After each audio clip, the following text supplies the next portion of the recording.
this is Linda Burton And this is Leslie. with Let's Talk. Hi. Today we're today we're here with James and his lovely wife, and we're going to talk about what, Leslie? We are talking about blended families. And now, what's your lovely wife's name? The lovely wife is Elisa. Elisa. Nice to Hi. meet you, Elisa. Good to meet you guys too. I'm a little disheveled today. Sorry. You look good, girl. All natural. So, James, can you kind of help us? We're doing our topic on blended family. Just kind of how you guys made it work. Can you guys share just how it made it work, tips and different things, just some information so we can help different people that's trying to figure it out, or even say if I should do this? Yes. What helped us in the beginning when we started dating, my children are grown. Elisa had Jonathan, who was a 11-year-old, right? He's 12. 12 years old. And, we're both new people coming into our children's lives. And we wanted to make sure that the two of us were vested in this before we went further. So that was one thing, is that we communicated with each other to say, hey, okay, are we ready to commit to the next step, take it to the next level? Are we ready to introduce our families? Because this is ultimately going to impact other lives, our relationship, and meaning our children. So what was helpful for me was just lay it on the line and let the chips fall where they may. If the children had a problem with it, keep the lines of communication open and help them to understand why this is happening and why we're together, and set examples on how our lives together would be good for each other and good for the family as a whole. That's Yeah. good. That's good. I'm going to say for us, we actually, believe it or not, we actually had a conversation that said, okay, what are we doing? Are we having fun right now? Or are we thinking about, potentially moving on to the next step? Because at this point I had been divorced, I don't know, like 10 years, 10, 12 years, single mom. That's all my son knew. Yeah. And I thought, I just need to know, so I'm not wasting my time. And my son has, he's never really met anybody else. So that was really important for us.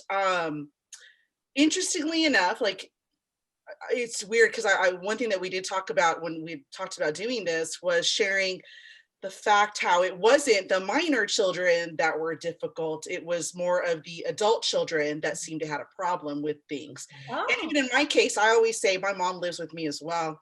And so she's 78 now. So, backspace, 6, 7, 8 years. And I remember those were really the true difficult adjustments, were the adult children and my mom, who was an adult. Because my son, he was fine, at 12 years old, he just kind of went with the flow. Yeah. But I think it also helped that we were very patient with them as adults. We kind of just let things kind of go at their own pace. There was some stuff that hurt along the way, but again, we had a lot of faith. We still have a lot of faith in God, and that in his time, things would kind of come around, and thank God they did, and now I text the kids, I'm watching the grandkids, and, it's wonderful. I have to tell you, it's really, really good. That's beautiful. What advice would you give someone going through this, considering going into a blended family situation? What advice, at least, would you give as a mother? What would you say? So I think it's important to I'll just share what I feel worked for us. Was when James came into the household with a minor, he wasn't trying to replace anybody. He didn't come in trying to say, I'm in charge now, I make the rules. He didn't do that. He came in more of just like, okay, Lisa, how do you guys run it here with my son? And because I do have a lot of friends who get into relationships with minor children. And it always seems, and even hearing from my son would tell me about some of his friends that now have a step parent. And one of the biggest thing that he would tell me was, you know, it's like the dad now is in charge and suddenly everything else went sideways. And I always remember, it's a funny story. So as my son's getting older, you know, going to college, I asked, you know, where do you want to go? You want to move away? Like, what are your plans? And he said, you know, it's weird, Mom. He goes, most of my friends want to move away so they can get away from their parents. And he goes, I don't feel that way. He goes, it doesn't matter to me. So yeah, you know, that was the one thing that I think for James and I with the minor was just to kind of, he came in without trying to, you know, okay, I'm pulling rank now. And I Yeah. think that really helped with an adjustment. On the flip side, you know, I have given some advice to, I have a friend that's kind of in a similar situation. And the older kids don't like her. And, you know, I just tell her, I go, you know, you just have to respect the fact that those are his kids, Yeah. and just be patient, you know, and just, they'll come around. Trust me. It can't be when you want it to. You Mhm. just have to be patient because it's an adjustment for everybody. Absolutely. Yeah, you know, and that's, I think, and, you know, we went through our own issues, you know, I'll just share, our daughter, his daughter, for one, you know, I wasn't invited to their wedding after we were already married. And that was really hard. And, you know, I look back and, you know, I thought to myself, the one thing, because at first he's like, you know, do you mind if I go? And I was like, no, I don't want you to go. You know, we're a couple now. Like, that's not right. You know, we're one. Yeah. And I thought about it and I thought, you know, if that was my son, if the roles were reversed, I would want to go. There are certain things for a daughter that, you know, you want to have your dad walk you down the aisle. You want to be there. So we came to our own agreement. You know, he was going to go and we ended up celebrating afterwards. So it actually worked out really, really well. Oh, wow. A lot of meeting in the middle. Yeah. And, you know, for me, I just was like, okay, just be patient, just be patient. And that's pretty much what happened. You know, in the end, I don't even remember the first time. They just started coming over for the holidays. We'd still invite them. And they, you know, early in the relationship, they would say no. But Mhm. as time progressed, we would continue to invite them, continue to invite them. And then slowly but surely, you know, it just kind of all blended together. I Wow. think that's probably the biggest thing, is just be patient when it comes to the Patient. blending That's part. good. What about you, James? What would you say? What's one key word or one thing that you would give to a couple that's considering going into this type of relationship? One key word. I don't think there's one key word. I'm going to just to say two: patience and faith. Mm, In my scenario, patience was the key. I knew in my heart, and I had faith in my heart, that my adult children would come around, because their loyalty lied with their mother. Yeah. And this is a new person that's coming into my life that they don't know, and they don't see the feelings that I have for her, or they don't like the feelings that I have for her. And, you know, their mother, I'm from a divorced relationship as well, and their mother's feelings are not the same. Mm-hmm. So I have feelings for Elisa, and they were of the, I guess, the belief that those, if you're not gonna, we don't ever want you to be in love again. Yeah. That's the Yeah. only way I could describe it, Yeah. right? And through patience, I says, you know what, they will eventually come around, right? Mhm. Extend the olive branch continuously, and That's have good. faith that they're going to extend their arms and accept that branch. Mhm. And through faith, through prayer, through Mhm. communication, and through Mhm. availability, and through just Absolutely. a welcoming, Yeah. we are full circle now. Like I Yeah. said, sometimes I'm even out of the mix now. They're calling her for this or for that. Oh, I love And, you know, she'll say, hey, did the kids send you the text of the grandkids? I says, no. So she gets a lot of the messages and a lot of the Yeah. things first, Yeah. you know? And with And here's Jonathan, and here's the thing too. I'm thinking, because I too am in a situation. My husband has children from his first marriage. Um, they want to see their father or their mother happy, and if they see that you're genuinely happy and your wife is making you happy, they're not going to want to stand in the way of that happiness. So that speaks volumes to them as children. After a while, they come around. Oh, dad's happy. Let me kind of get to know why he's happy. So. and I had that example early on in my life. I lost my mother when I was 11 years old Mhm. to cancer. So my dad raised me through pretty much through all of my puberty years, my adolescent years, right?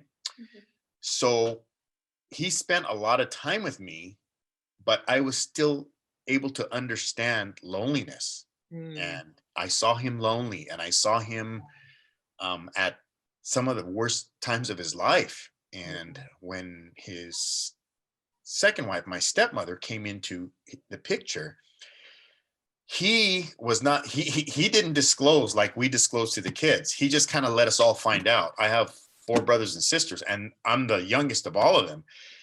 And I took it the best. They did not want this. How dare you? How could you do this to the memory of my mother? okay. What are you doing? But they didn't have that experience. I was in the house with him, and I could see, sometimes I'd see him weeping. Sometimes I'd see him just not come out of his room. And when he met his second wife, he was just full of joy, full of elation, full of he just turned into a different person, a more happy person. Wow. And with that, I says, you know what, I can't follow what my brothers and sisters want. I have to follow what I see here. And my dad has changed, has done a 180. He's a different person now. He's a better person now. And I think this person is bringing out the best in him. Mhm, And it did. mhm. It did. It absolutely did. So early on, I learned that lesson, that there's somebody for everyone. That's right. And, you know, when you're together, there's surrounding factors. There's people that are going to be affected by the relationship, whether they accept it or not, like blended family. Mhm. Eventually, it's going to come to the point where it's accepted. And hopefully, with faith, it'll be a welcome acceptance, That's right. and the family becomes one, a nucleus, Yeah. if you will.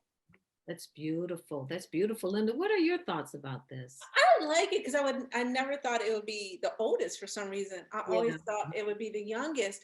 But there's one part you said that I didn't even think about at all. You said your mom was living with you, and I totally forgot about that. How was that? How does she take that? How did you fit in that, James? How did that work for you guys? So for it's still rough. I mean, we've definitely made our adjustments, because you're talking about somebody who has lived with me since I Since don't you know, became an 25 adult. years. Since you Yeah, became an so the adult. last 25 years. And you know, all of she's basically had all of my attention. So we actually crack jokes, and I always tell her, Mom, if you were my daughter, you'd be getting your graduate degree sometime right now. I'd be paying for your grad school right now. So we have a lot of jokes. But I'm gonna tell you, initially it was rough, and it was rough for, I think, both of them, because now you have somebody because he ended up moving in with us. So now you have somebody that ended up moving in with us, and things are different. And I'm going to give you a really small example. So we always watch Channel 5 news every morning, right? That's just what we do. So James is home one day in the morning and watching news, and I don't know, you're watching Channel 7 or Channel 4 or whatever. My mom comes downstairs and she changes it. She goes, we only watch Channel 5 here. So very territorial, very territorial. Yeah. But I mean, again, and I think that if I were to tell you one of the reasons why I love you so much, James, is because you're so good with her. Like, again, that patience really kind of came to play out, where he was just kind of threw his hands up, walked away, and, and so I think through the adjustment, we've all kind of made it work. And, we still have our moments, but definitely so much better now than before. Because again, you have to consider she was somewhat of my daughter. I mean, we still do have major role reversal. And so, and that's what I'm saying. It's so odd because, you would think it would be the younger children that would come in and kind of not be happy with the situation, but it wasn't. It was the adults that I think, and I think mostly because change is hard, for a lot of people, and especially when you're set in your ways.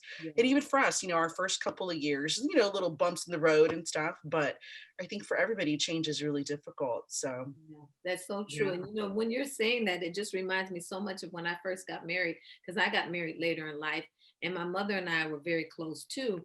And we came to a little bump in the road with my husband, Angel. And my mom says, well, she's my daughter. And my husband said, but she's my wife. So it was like, and her eyes were like, oh, I guess you're right. So I did. our Latino culture is very much where the mom and the daughter are always close. You know, my aunt and her daughter are the exact same way. Like, I think they see each other every day. Mind you, they don't live in the same household, but they do. So I think for me, and I knew it, and I knew that getting married, that I go, when my mom said she liked him, I was like, oh, thank God. At least that's a step in the right direction. Lessons for mama. Yeah. Exactly. Just because it would make it all smoother after that. Even though it was still rough, I knew it was going to be smooth after that. So I love this story, Linda. I love this is very successful, a successful story of a blended family. Yeah. And I Mhm. really appreciate you guys sharing. Was there anything else you wanted to say or anything before we close it out? No, I just think, I just hope we can help others that are in blended families. And it's not just like, you guys pointed out right now, it's not just the kids, Mhm. it's, we have another adult in the household, that it takes all of us to work together to make it the environment happy. Mhm. I have no doubt in my mind now that if my kids are in trouble or they need advice or they need a person just to talk to, that they will pick up the phone. It's happened. I've had my daughter call me at 4 a.m, worried about something. And Mhm. I'm going to tell you, early on in our relationship, that would not have happened. Mhm. There was a lot of resentment, a lot of anger, and just a lot of Mhm. hurt feelings. Yeah, yeah. But you said the key word, prayer and faith. Oh, absolutely. Absolutely. Those are key elements to make a 100%. successful relationship. I Yeah. love it. Linda, and that's what this is really all about. It's about life's lessons. We laugh, we have love, and we just enjoy life in general because we want to make our relationships that last. So we totally appreciate you guys taking time out of your day today to talk about blended families and ways to make it better. You're Yes. very welcome. yeah, Thank you're you, welcome. guys. Thank you guys for having us. Oh, So absolutely. thank you for listening. Until next time. Bye. Bye. Bye.